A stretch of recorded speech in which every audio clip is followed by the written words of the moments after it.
बिस्मिल्लाहिर्रहमानिर्रहीम अस्सलाम वालेकुम। मैं हूं आपका होस्ट चौधरी फाजिर, आपको स्पोर्ट्स जोन में वेलकम कहता हूं। नाज़रीन, पीएसएल के हवाले से बात करें तो पाकिस्तान का सबसे बड़ा ब्रांड, सबसे बड़ी कमोडिटी है और कल पीएसएल का ड्राफ्ट होगा लाहौर हुजूरी बाग में। पहले ये तकरीब का इनेकाद होना था ग्वादर में, बट बताया यही गया कि लॉजिस्टिक पॉइंट ऑफ व्यू से कि चीज़ें उस तरह करना शिफ्ट पॉसिबल नहीं था समहाउ, तो इसको लाहौर में अब किया जा रहा है। इस पे काफ़ी डिबेट की जा रही है कि भैया पहले ही प्लान करना चाहिए था, क्या रीज़न थी, अगर ऐसा मुमकिन नहीं था तो अनाउंस नहीं करना चाहिए था। खैर, इस हवाले से भी आज डिटेल में बात करेंगे और अच्छी चीज़ ये है कि काफ़ी इंटरनेशनल प्लेयर्स भी आ रहे हैं, इस पे भी डिस्कशन करेंगे। और एक इस टॉपिक पे भी आज ज़रूर बात करेंगे कि ये जो कैटेगरीज़ डिफ़ाइन की जाती है, ये किसके कंट्रोल में होनी चाहिए, किसका प्रोगेटिव है, कि क्या ये पीसीबी का है राइट या फ्रेंचाइज़ ओनर का है। अभी एक रिसेंटली इंटरव्यू भी जो अली तरीन साहब हैं उनकी तरफ से आया, उन्होंने काफ़ी रिज़र्वेशन का इज़हार किया, काफ़ी कंसर्न पीसीबी के हवाले से उन्होंने अपने इंटरव्यू में दिए कि जी ये हमारा भी कंट्रोल होना चाहिए इस हवाले से। और जो फाइनेंशियल मॉडल है इसके हवाले से भी डिस्कशन करेंगे। और फर्दर ये जी कि जो स्क्वाड है वेस्ट इंडीज़ के अगेंस्ट पाकिस्तान का, उस हवाले में क्या तब्दीली हो सकती है। सबको मालूम है शायद, ये अब रिटन ऑन द वॉल है कि जी जो पिचेस हैं वो कैसी होंगी मुल्तान की, वो तो हमें एक टेम्पलेट मौजूद है, उसी को फॉलो किया जाएगा। इस पे बात करेंगे। और कल हमने शो में ज़िक्र किया था कि जो इंजरीज़ के बाद हमारे प्लेयर रिहैब करते हैं, उनको क्यों इतना टाइम लगता है रिहैब कंप्लीट करने के हवाले से। साइम अयूब के हवाले से हमने कल बात की, आज भी उस पर डिस्कशन करेंगे कि क्या मुमकिनात है, क्या पॉसिबिलिटी है उनके रिकवर होने के हवाले से, इन सब पे बात करेंगे। हमारे जो गेस्ट है जी वो बड़े ख़ास हैं और हमारे शो का परमानेंट फीचर भी कह सकते हैं आप उन्हें, आजकल रेगुलर हमारे शो में आ रहे हैं जी। मैं बात कर रहा हूँ मुजाहिद जमशेद और अज़हर खान साहब के हवाले से। अस्सलाम वालेकुम जी। जी, बहुत आप शुक्रिया। दोनों का बहुत शुक्रिया जी। शुक्रिया बुलाने का। नहीं, नहीं, नहीं, मोस्ट वेलकम। और मैं हमेशा कहता हूँ, मुझे बड़ा अच्छा लगता है जब गेस्ट आपके अपने चाहने वाले हों, आपके पसंदीदा लोग हों, तो ज़्यादा मज़ा आता है डिस्कशन का। और और गरमा-गरम इतने ठंड में कॉफ़ी ना पिलाई जाए, नहीं, नहीं, अभी उसकी कॉफ़ी वजह हो पिलाते जाती हैं। है। अभी आपको गरम-गरम कॉफ़ी पिलाते हैं जी। अ, आपसे स्टार्ट करते हैं। अब ये अगर इसकी डिस्कशन करें, कल भी हमने बात की, पीएसएल का पहले थोड़ा ज़िक्र करके फिर आगे की तरफ शिफ्ट ओवर करते हैं। पीएसएल का होना बड़ी अच्छी बात है, 10वां एडिशन है। चीज़ें एक मोमेंटम पकड़ रही हैं, प्रिपरेशन हो रही है, बट इस दफ़ा जो सीज़न है ओबीसी चैंपियन ट्रॉफी की वजह से फिर पाकिस्तानी न्यूज़ीलैंड ट्रैवल करना है और इस दफ़ा थोड़ा-सा लेट हो गया, अप्रैल-मई के अंदर ये इवेंट किया जाएगा। वेदर तो चलें फिर भी समहाउ, क्योंकि टी20 है, नाइट मैचेज़ ही मोस्टली रखे जाएँगे। अ, ये ड्राफ्ट पे ही मामला थोड़ा-सा ना फँस गया कि जी ग्वादर में होना है, अब लाहौर में तकरीब हो रही है। और इसको कैसे देखते हैं, ये एज़ ए ब्रांड डेवलप होते हुए दुनिया की सेकंड लार्जेस्ट लीग भी अब तो कहा जाता है। आपका क्या सर कहना है?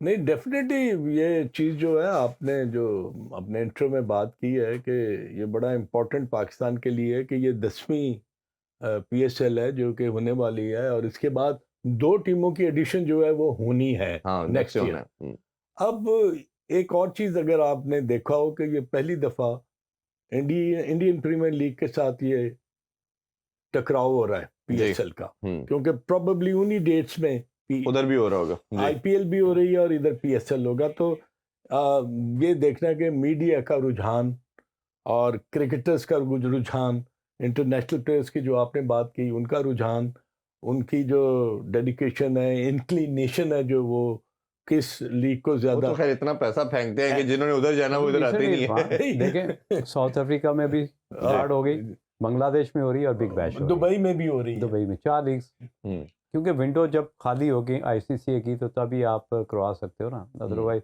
आपको अंपायर्स भी वही चाहिए, मैच रेफरी भी वही चाहिए, क्योंकि आपने तो एक इंटरनेशनल इवेंट की तरह ही फ्लेवर लेते देना हैं ना। आपने। हाँ।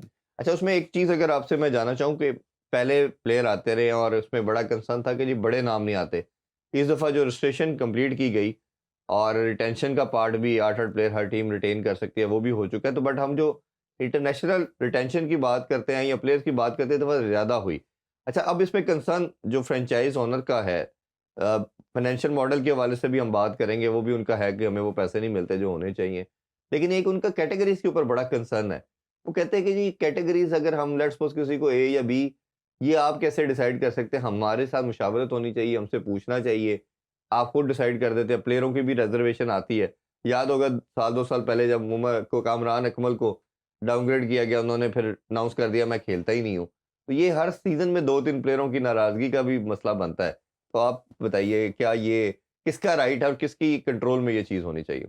देखिए कुछ चीज़ें ज़बरदस्ती कंट्रोल करने की कोशिश की जाती है, लेकिन जो फंडामेंटल राइट है वो भी सिर्फ फ्रेंचाइजी का है, वो कंसेंसस के साथ ही होना चाहिए। जी, क्योंकि जब आप किसी प्लेयर को अपॉइंट करते हैं तो आपकी उसकी वर्थ का भी पता होता है।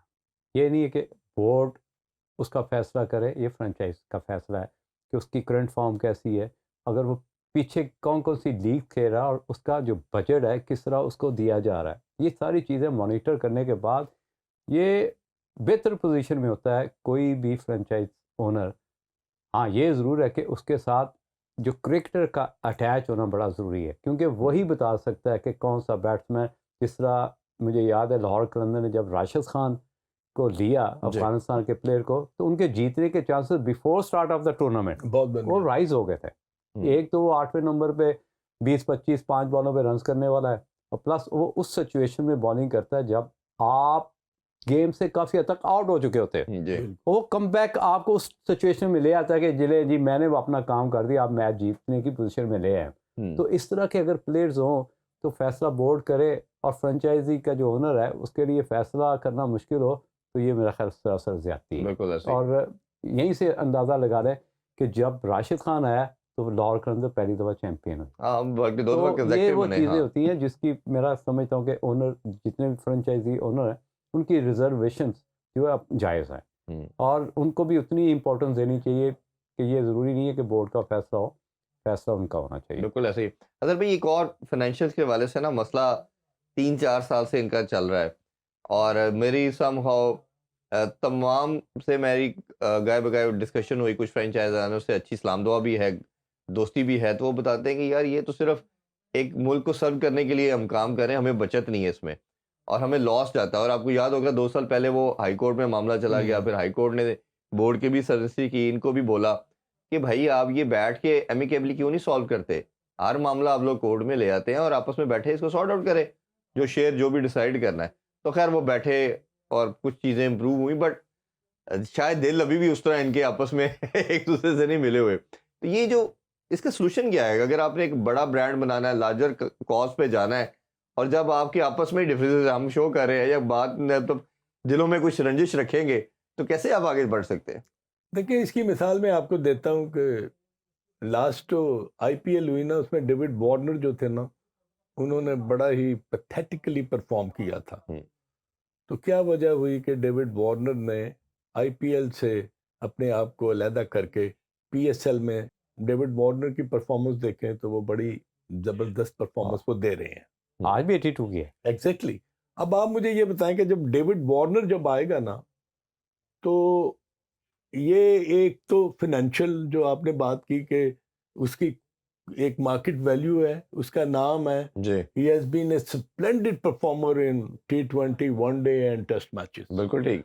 अब जब वो आईपीएल से अपने आप को अलहदा कर कर जब वो पीएसएल में आएगा ना, तो एटलीस्ट वो अपनी कोई वैल्यू जो है वो फ्रेंचाइज जो भी उसको लेगी उसका लेवल जो होगा वो डिफरेंट होगा। बिल्कुल। ठीक है।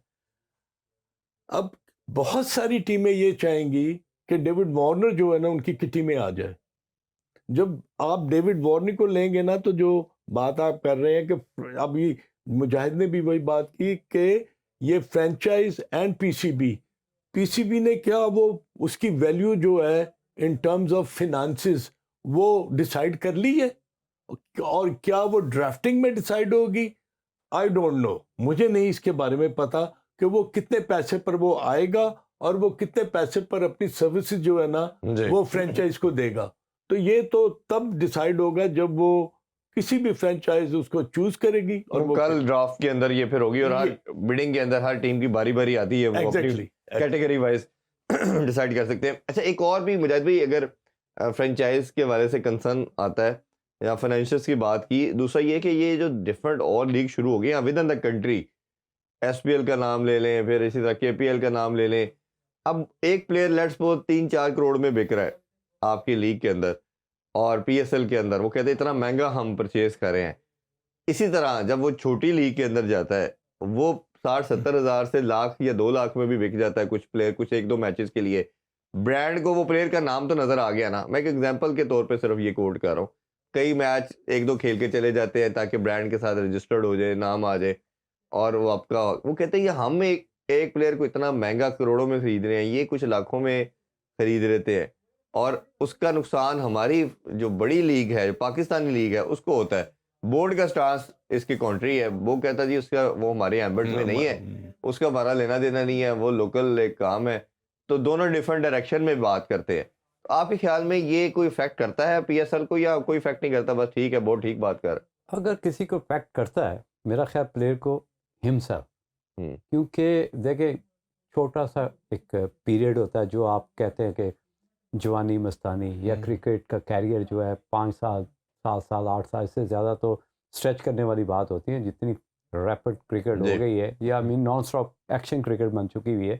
तो आप 7-8 साल से ज़्यादा क्रिकेट को जितना भी लेके जाएंगे ड्रैग करेंगे। तो ड्रैगिंग में आप फिर क्या है कि आपको खुद डिसाइड करना है कि मुझे मेरी वर्थ क्या है। मैं अगर ऑलराउंडर हूँ, जिस तरह राशिद खान की अभी अगर बात हुई है, तो फिर मुझे महंगा ही बिकना है। अगर ऑन एंड ऑफ में प्लेयर हूँ तो फिर तो आप 30,000 में भी बिक जाए तो वो आपकी अपनी मर्जी है। लेकिन ये है कि जब आप बड़े ब्रांड की क्रिकेट खेलते हैं तो छोटे ब्रांड में घुसने की ज़रूरत नहीं है। वक्ती तौर पे तो आप फील करते हैं कि मेरे पास टाइम है, मैं मसरूफ़ नहीं हूँ और मेरे पास और क्रिकेट भी नहीं है। क्रिकेट खेलने के क्लब क्रिकेट खेल के भी आप अपने आप को प्रैक्टिस में लेके आ सकते हो, प्रिपरेशन कर सकते हैं बड़े इवेंट की। तो ये प्लेयर पे डिपेंड करता है कि उसने अपने आप को सेल किस तरह करना है। अपनी क्या रखनी है, आप कुछ ऐड करना चाहिए? मैं बिल्कुल ऐड करूंगा। आपने भी डिफरेंट लीग्स की बात की जो कि विद इन पाकिस्तान होने वाली हैं या हो रही हैं। जी। तो what about first class cricket? हमने तो उसको बैकलॉग में फेंक दिया है। बिल्कुल सही बात है।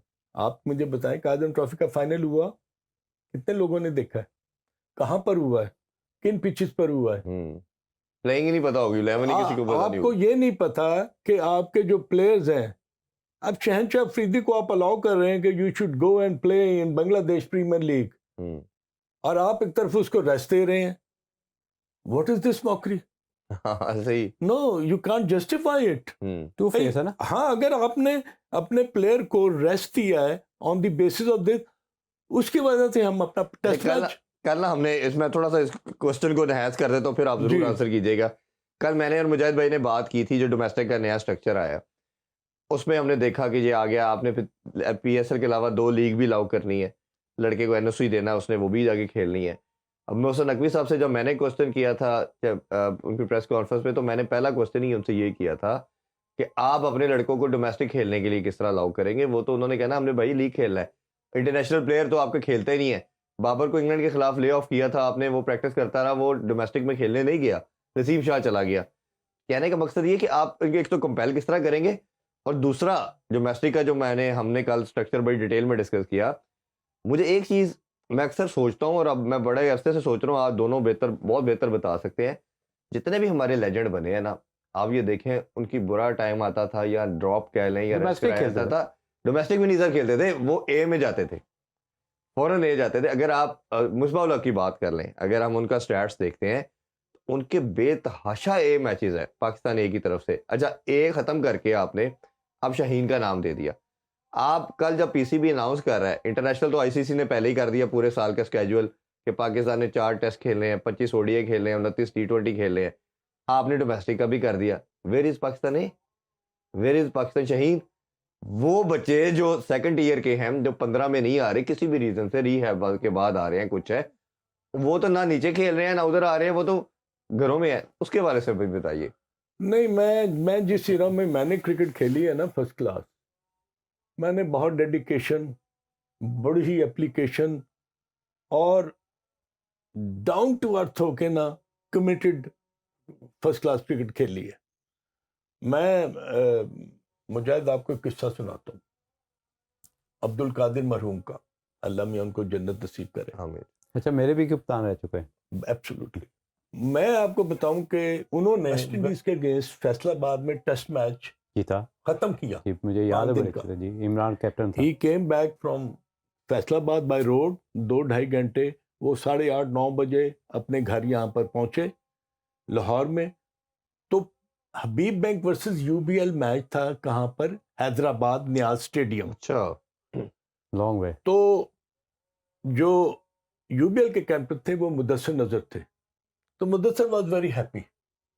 ਉਹ ਕਿੱਥੇ ਬਾਉ ਕਾਦਰ पता चल जाएगा ਉਹਦੇ बगैर ਤੁਹਾਡੀ टीम जो है यू नो मुंडी बात ऐसी वो बात करते हैं। हम्म तो वापस वो आए हैं कादिर, उन्होंने शावर लिया है, खाना खाया है। नाइट कोच उस जमाने में जी चलती थी बिल्कुल ऐसे ही जो कि आधी रात को लाहौर बाद से कराची ना वो 1.5-2 घंटे में आपको पहुंचा देती थी। हम्म 10 बजे की नाइट कोच पर वो बैठे हैं, रात को वाह 12 बजे वहां पहुंचे हैं। सीधा एयरपोर्ट से उन्होंने टैक्सी ली है और वो हैदराबाद पहुंचे हैं 2:30-3 बजे। उन्होंने मैनेजर को उठाया है, उठाकर कहा कादिर ने कि भाई मैं आ गया हूं, अब मेरा नाम तुम दे देना। वाह वाह वाह, क्या I am back here to play that first class match against UBL. क्या बात अब इरफान, ये कमिटमेंट, ये डेडिकेशन और ये फर्स्ट क्लास क्रिकेट को एक इम्पोर्टेंस ताकतवर देनी, करना उसकी एंटिटी को ना एक्सेप्ट करना, डिपार्टमेंट को एक्सेप्ट करना, आपको कहीं नजर आएगा दुनिया में? बिल्कुल ऐसे ही है। बड़ी आई अच्छी can example। Give you in black and white कि उनकी जगह कोई भी खिलाड़ी होता अब्दुल कादिर की जगह और वो सो जाता इस घर तरह में। कभी भी ट्रैवल ना करता और आके वो अगले दिन 5 दिन का टेस्ट मैच खेल कर आया है, अगले दिन उसने आके 4 दिन का मैच जो है नियाज स्टेडियम हैदराबाद में खेला।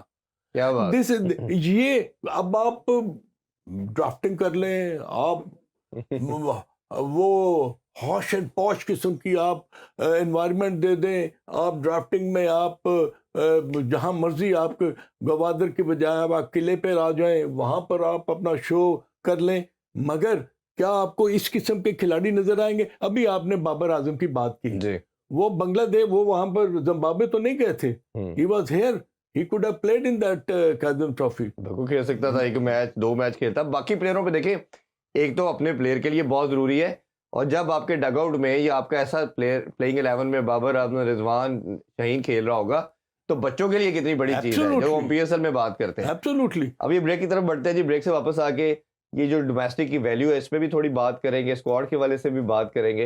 हमारे साथ रहिए। Welcome back in sports on. हम जैसे ब्रेक से पहले डिस्कशन कर रहे थे कि आपने डोमेस्टिक को वैल्यू करना, ये एक बेसिक प्रिंसिपल है जो दुनिया के अंदर फॉलो किया जाता है। मुझे याद पड़ता है कि माइक हसी जब आया था टीम में और दुनिया में उसने 7-8 साल 10 साल का जो टेन्योर था राज किया, वो 13,000 रन डोमेस्टिक में करके आया और मतलब 25 प्लस सेंचुरीज करके आया। तो जब इतना स्ट्रॉन्ग आपका बेसिक होगा, और अभी हमारे कल्चर में देखें, मिसबा की बात करें, फवाद आलम भी एक एग्जांपल है, कितना उसने रेजिलियंस शो की, परफॉर्म करता रहा, और जब वो आया इंटरनेशनल सर्किट पे तो फिर वो 2-4 साल उसने फिर अपने कैरियर के अंदर, मुझे तो लगता था शायद एक सीरीज के बाद आपने बाहर कर दिया। आज के दिन की मिसाल है। आज देखें, अभी रिसेंटली स्टीवन स्मिथ ने सुनील गावस्कर का रिकॉर्ड ब्रेक किया है। आज उसने सबसे टॉप क्लास की जो लीग है बिग बैश में सेंचुरी की है। 64 बॉलों में 122 रन, हाईएस्ट एवर। जी। 32 मैचों में 3 सेंचुरियां कर चुका है बिग मैच में, और जो रिकॉर्ड है वो मैकडर्मट का है, उसने 100 मैचों में 3 सेंचुरियां की हैं। हंगरी नहीं खत्म होती बेशक, कि यार और अभी वो इतना- प्लेइंग 11 का पार्ट नहीं होता और फिर T20 ये में। नहीं है कि सिर्फ उसने बैटिंग की है, बल्कि उसने भी 4-5 गज की जो डाइव भी मारनी है और बार बार गेंद के पीछे भागना भी है। देखो ऐसे ही। जो डोमेस्टिक की वैल्यू है ना, जिस तरह अजहर भाई ने बताई कि यार उस कितना ग्रेसफुल डिस्कशन थी है कि आप किसी को भी मोटिवेट कर सकते हो कि यार इस तरह के प्लेयर्स जब माइंडसेट बनाएंगे अपना, तो उनको सक्सेस से कोई नहीं रोक सकता। ये गारंटी है। तो आपको तो हमेशा गारंटी चाहिए। अगर आप बाजार से कोई चीज़ लेते तो सबसे पहले इसकी गारंटी कितनी यार, मैं अजहर भाई की जो मिसाल है ये गारंटी है। तो इस तरह का अगर फार्मूला लेके आप क्रिकेट को लेके चलेंगे, डोमेस्टिक को इम्पोर्टेंस देंगे, तो ये गारंटी है कि आपका नाम बड़ा होगा ही होगा। बिल्कुल ऐसे ही। अच्छा, एक भारत के हवाले से भी मैं ज़रूर थोड़ी आज डिस्कशन करना चाहूँगा। कुछ सालों से बड़ी शानदार क्रिकेट खेली और मुझे लगता है कि शायद जो धोनी का पीरियड था वो उनकी हिस्ट्री का 77 ईयर का सबसे बेस्ट पीरियड था, 10 साल जिसमें जो सक्सेस हासिल की। उसके बाद भी ठीक खेलते रहे, बट कोई टाइटल उस तरह जीत नहीं पाए, स्वाई एक टाइटल जो T20 वर्ल्ड कप उन्होंने जीता। अब लेकिन 3-4 मंथ से हमारे से भी बुरा उनका डिक्लाइन शुरू हो गया है। टेस्ट अपने घर में वाइट वॉश हुए न्यूजीलैंड से पहली दफ़ा, और ऑस्ट्रेलिया से भी जिस तरह 3-1 हो गया, और उनका मीडिया बहुत बैश कर रहा है। कुछ लोग उसको ब्लेम उनके कोच पे कर रहे हैं कि गौतम गंभीर का ये नहीं था, वो पॉलिटिकल अपॉइंटमेंट है, और राहुल द्रविड़ जैसे बंदे को हटाना। कुछ कह रहे हैं कि शायद ये रोहित और विराट का टाइम ख़त्म हो चुका है, इनको ज़बरदस्ती कैरी किया जा रहा है और इनको अब घर चले जाना चाहिए। क्या आपको लगता है सर कि ये वाक़ई टाइम ख़त्म हो गया, ऐज के साथ रिफ्लेक्सेस ख़त्म हो जाते हैं, या आपको लगता नहीं ये बहुत बड़े नाम हैं, बहुत परफॉर्मेंसेज़ हैं, इतनी जल्दी ये डिसीजन नहीं लेना चाहिए, इनको थोड़ा टाइम देना चाहिए? आई थिंक कि दो चीज़ें जो है ना उनको बड़ा आप माइन्यूटली आपको वे करना पड़ेगा। एक जो 3-0 न्यूजीलैंड के साथ जो शिकस्त हुई है ना हुँ, इंडिया को, वो कभी एक्सपेक्ट नहीं कर रहे थे, क्योंकि वो पिचेस अपने मुताबिक बना रहे थे। जी। और वो देखें वो फायर बैक कर गई चीज़। वो क्यों कर गई? इसलिए कि New Zealand played an exceedingly well cricket. हुँ, बड़ी ज़बरदस्त उन्होंने, उनके बॉलर्स ने और उनके बैटर्स ने परफॉर्म किया। और वो टेस्ट मैचेस 3 जो है ना, वो बहुत हर्ट किए इंडिया को। हुँ। वो ये पहले सोच कभी हारते ही वो नहीं ये थे। सोच रहे थे कि ये 3 टेस्ट मैच जीत के अगर वो ऑस्ट्रेलिया जाएंगे ना, हाँ, तो उनको एक तो वर्ल्ड टेस्ट चैंपियनशिप के लिए फाइनल तो क्वालिफाई कर कर लेंगे, चुके होंगे, हाँ और जी। एक ये है कि उन पर प्रेशर कम होगा ऑस्ट्रेलिया के टूर का। हुँ, अब जब वो 3 मैचेस जब हारे ना, तो आप देखें कि उनके पास जस्टिफिकेशन कोई नहीं थी कि उनके मोहलक में आकर न्यूजीलैंड की टीम जो है वो इस तरह परफॉर्म करके इस तरह वो सीरीज जीत रही है, तो देयर वाज नो जस्टिफिकेशन। उसी माइंडसेट को लेके, उसी परफॉर्मेंस को लेके प्रेशर बिल्ड किया। अब वो जब गए तो पर्थ में बुमराह ने प्रोबेबली वो डिफरेंस था जो कि उसने शो किया जी। इंडियन क्रिकेट में। और वो बड़ा ही विराट कोहली की सेंचुरी भी उसमें, और उसमें दूसरे लड़कों की कंट्रीब्यूशन भी बड़ी जबरदस्त थी। जसवाल तो की वो बहुत बड़ा शानदार है। हैंड्स डाउन ना, क्लिनिकली एंड वेरी, जिसे कहता ना, वन साइडेड उन्होंने वो टेस्ट मैच जीत लिया। एकदम अब जब पिंक बॉल के पास आते हैं ना, तो पिंक हुँ, बॉल से पूरी जो क्रिकेट है ना उसकी उसका चेंज हो जाता शक्ल ही चेंज हो जाती हुँ, है। बॉल में मूवमेंट आ जाती है, गेंद जो है ना वो साइडवेज और लेटरल मूवमेंट शुरू हो जाती है। वो उसको थोड़ा सा पिक करना जो है मुश्किल होता है। वो लाइट्स में पिंक हुँ, बॉल का और रेड बॉल का एक डिफरेंस आपको नजर आता है। उसमें जब कम बैक किया ऑस्ट्रेलिया ने, तो ये प्रेशर बिल्ड करना शुरू हो गया। हुँ, अब विराट कोहली और रोहित शर्मा की जो परफॉर्मेंसेस हैं और जो गौतम गंभीर की बात की, तो मेरा ख्याल ये हर्ट करेगी आने वाले दिनों में।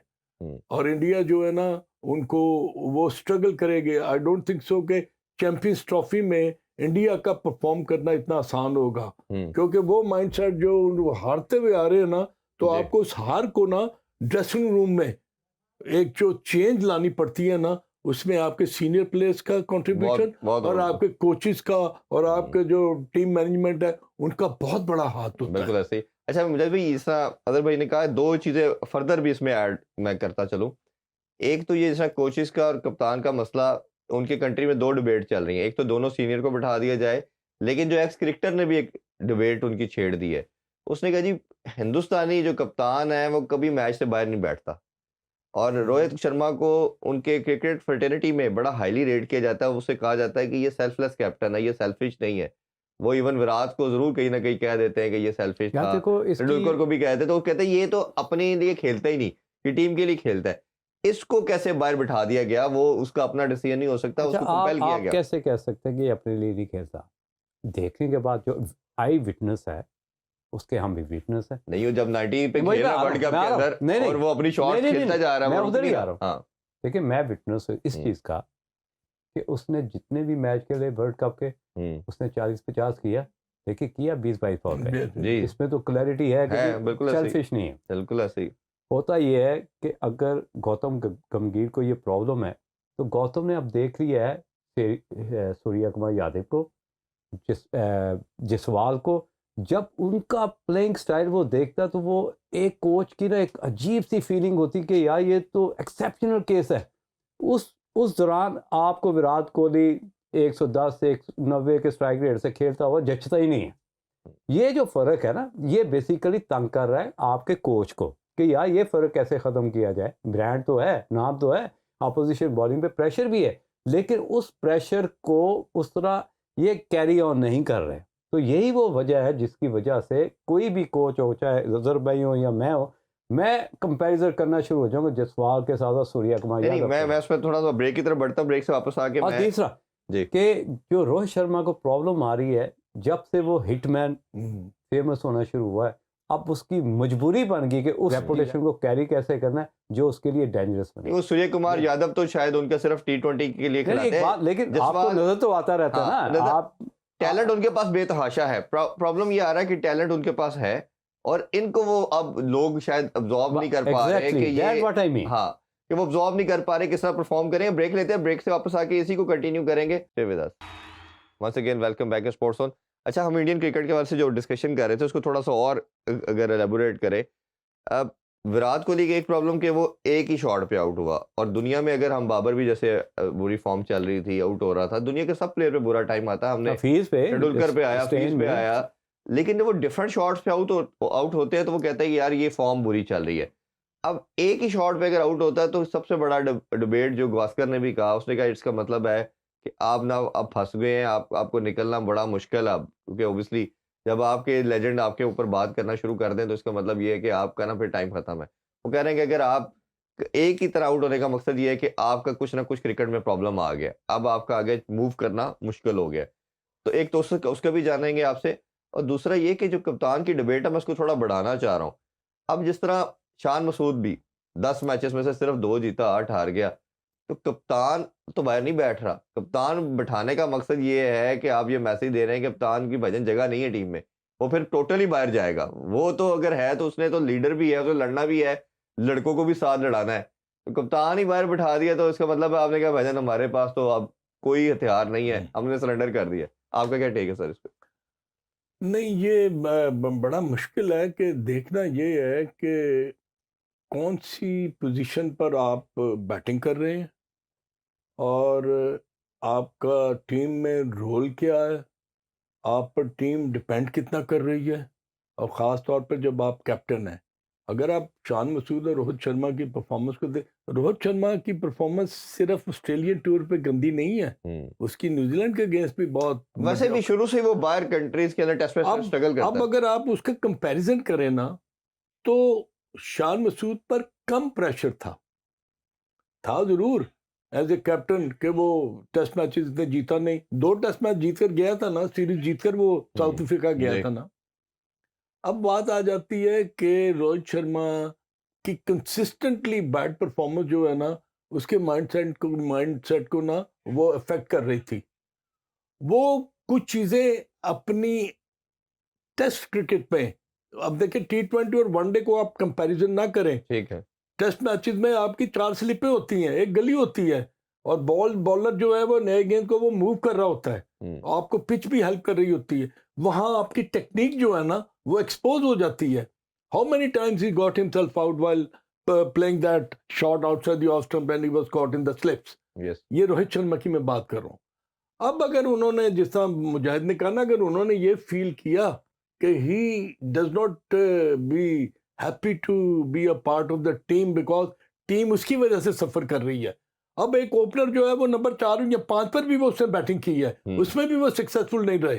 तो इसका मतलब कि तमाम उन्होंने अपने जो चीजें थी वो इम्प्लीमेंट करने की कोशिश की, मगर कामयाब नहीं हो रहे। How to come out from that groove. अब शान मसूद ने जो 100 किया है, 147 जो उन्होंने किया है अगेंस्ट साउथ अफ्रीका, उससे उनको सेम्बलेंस ऑफ स्ट्रेंथ मिल गई उनकी क्रिकेट को। लेकिन अजहर भाई, मेरा आपसे एक सवाल है, प्रेशर और अंडर प्रेशर फर्क है ना? पहली इनिंग जो थी जब 600 रन किए साउथ अफ्रीका ने, आपसे सवाल है मेरा, प्रेशर तो स्टार्ट हो गया, अब जब दूसरी बारी आपने स्टार्ट की तो आप पे प्रेशर ही नहीं था। तो ये फर्क जो है वो किसने देखना है या किसने हाईलाइट करना है? आपने करना है ना। बिल्कुल। क्या ख्याल है? अच्छा, फिर उसमें मैं इसमें एक और ऐड करता चलूं, आपके जो बात आपने कही, दूसरी तरफ अगर आपको याद होगा जब अजहर अली का कैरियर डिक्लाइन पे आ रहा था तो बिल्कुल शान मसूद से मैं कल रिलेट कर रहा था उसको कि 4 मैचेस में से एक में वो बड़ा शो करता था, 3 में नहीं करता था, तो आप कैरी करते रहे। फिर बोर्ड ने कहीं उनसे बात की, बट मैं उनको मार्जिन जरूर देता हूँ अजहर अली को, उनकी नी की इंजरी की वजह से वो खेल रहे थे और उस नी की इंजरी की वजह से उनसे रन नहीं हो रहे थे, और उन्होंने इस चीज़ को एडमिट भी किया और रिटायरमेंट ले ली। ये चले ग्रेटनेस थी उनकी कि वो उसको रियलाइज करते हुए। तो अब शान मसूद अगर 4 इनिंग्स में एक में रन करना है और कंसिस्टेंट नहीं है, मैं सिर्फ उनके ही नहीं बात कर रहा यार, 22-23 की एवरेज से आप खेल रहे हैं, वैसे ओवरऑल 28 की एवरेज है, तो ये आपका लीडर जब ऊपर से नहीं करेगा तो पूरी टीम जो टेकर डाउन इफेक्ट आता है वो गिरता है फिर। आप यकीन करें अजहर भाई से अगर आप ये पूछें कि यार जब हबीब बैंक या वो पाकिस्तान को रिप्रेजेंट किया, सुबह सवेरे जब कप्तान परफॉर्म नहीं करता तो 3-4 प्लेयर जब आके उसके साथ नाश्ता करते हैं ना, वो उठ के चला जाता है, हैंडल ही नहीं कर पाता। मैं हैरान हूँ कि शान मसूद पे परफॉर्मेंस किए बगैर उन प्लेयर्स को जो परफॉर्म कर रहे हैं या कप्तान को परफॉर्म करता देखना चाहते हैं, उनको कैसे मैनेज कर रहा है, इट्स वेरी डिफिकल्ट।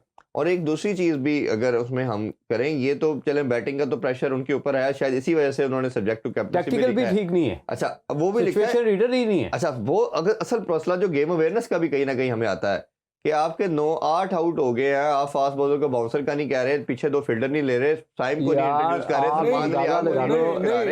वो किससे कर रहा था ये सब कुछ टेक्निक से यूज कर रहा था। बात की है ना मुजाहिद ने, अब what is the role of the coach and the role of the senior players. Coach का रोल क्या है? कोच का रोल ये है ना कि शान मसूद अगर वो कंसिस्टेंटली रन्स नहीं कर रहा फर्स्ट इनिंग में और सेकंड इनिंग अगर वो कह रहा है और लेस प्रेशर की जो बात हो रही है जी, एज ए क्रिकेटर इनिंग्स तो 2 होनी है। ये मैं नहीं समझता कि पहली इनिंग में अगर किसी ने रन्स किए हैं तो वो दूसरी इनिंग में अगर नहीं करेगा तो उसका ये मतलब है कि वो he is not up to the mark. इसलिए कि दोनों इनिंग्स इंपॉर्टेंट है। हाँ नहीं वो लेकिन पॉइंट इनका देखे ना लॉजिकल भी है कि प्रेशर एक में है, मैं उसी पर आने लगा हूं। वो प्रेशर जो है ना वो जब बिल्कुल खत्म हो गया कि जी फॉलो ऑन हो गए, फॉलो ऑन में ये हुआ कि 421 रन पड़े हैं जी, फिर आपकी इनिंग्स जो है ना वो स्टार्ट होगी सेकंड अपोजिशन की, तो उसमें मेरे पर इतना प्रेशर नहीं है। But still you have to occupy the crease, you have to play innings which could be remembered कि आपने 100 किया है। अगर आपने 100 किया है तो वो जो प्रेशर बिल्ड किया ना, अगेन यही मैं यहीं से स्टार्ट करता हूँ। अगेन इसी से रिलेटेड सवाल है, क्योंकि अच्छा होता है कि मीन्स के जो सिचुएशनें बनती हैं उस पर डिस्कस करके यार कि कहाँ पे क्या होना चाहिए। वही बॉलिंग आती है फॉलो ऑन के बाद, आपके समय तो वो थकी नहीं हुई है। हाँ हाँ ये मैं अब आपको इसकी मिसाल देने लगा हूँ। अगर साउथ अफ्रीका की जगह ऑस्ट्रेलिया होती ना, वो कभी फॉलो ऑन ना करती, वो नहीं रेस्ट देती। वो कहते हैं हमने बैटिंग करनी है, give our fast bowlers the maximum rest, maximum solace of mind. 1.5 दिन चाहिए, 1 दिन चाहिए, उड़ा देंगे। इसके अलावा 2 रीजन है, हमें 120 ओवर चाहिए। उनका माइंड सेट ये है, एक तो फॉलो नहीं करते, एक तो उनको करते, दूसरा वो मारते हैं आपको, फिर वो मार के और गिराते हैं। 421 नहीं होना था, वो 700 स्कोर होना था। वो उन्होंने उसी दिन उनको कहना था आज। ये ऐसा डिबेट है जिसको मेरा ख्याल है हमें आपस में हमेशा हाईलाइट करना चाहिए। प्रेशर हैंडलिंग और सिचुएशन, कहाँ पे प्रेशर नहीं है, कहाँ पे है, अपोजिशन कितनी थकी हुई है, ये चीज़ों को तो हम और इग्नोर नहीं कर सकते। ये मैं जो बात करता हूँ ना जी, कप्तानी की हम बात कर रहे हैं, मैं हमेशा कहता हूँ कि ग्रेट कैप्टन जैसे हम अपने पाकिस्तान में खान साहब या वसीम अकरम को रेट करते हैं, या धोनी का क्यों इतना बड़ा, स्टीव वॉ को क्यों रेट किया जाता है, आपके अपने 11 प्लेयर से भी अच्छी होनी है गेम अवेयरनेस, और आपके ओपोजिशन से भी आगे सोच रहे हैं आप। अब वो सोच रहे हैं जो ओपोजिशन भी नहीं सोच रही है, आपके बच्चे भी नहीं, जितने लड़के हैं वो भी नहीं सोच रहे। 2 ऐसे फार्मूले हैं,